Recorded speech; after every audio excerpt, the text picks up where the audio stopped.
சினிமாவில் துணிச்சலாக நடிப்பவர்கள் அரசியலில் துணிச்சலாக செயல்பட மாட்டார்கள் என்ற சொல்லை உடைத்து காட்டியவர் கேப்டன் விஜயகாந்த்.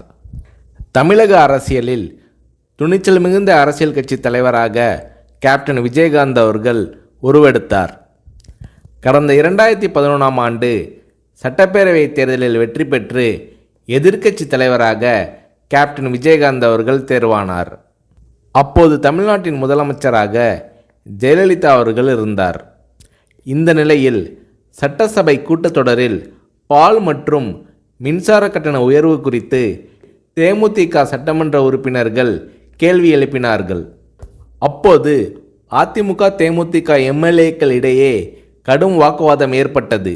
இந்த நேரத்தில் ஆவேசமாக எழுந்து பேசிய கேப்டன் விஜயகாந்த் அவர்கள், கூட்டணி கட்சி என்றால் ஆளுங்கட்சிக்கு ஆதரவாக இருக்க வேண்டும் என்பது இல்லை, மக்கள் பிரச்சனை தான் எங்களுக்கு முக்கியம், அதை பற்றி தான் பேசுவோம் என்று கர்ஜித்தார் கேப்டன் விஜயகாந்த். இந்த நேரத்தில் ஜெயலலிதா அவர்களும் கேப்டன் விஜயகாந்த் அவர்களும் மாறி மாறி கடும் விவாதத்தில் ஈடுபட்டனர். இது அன்றைய காலகட்டத்தில் பெரும் பரபரப்பாக பேசப்பட்டது.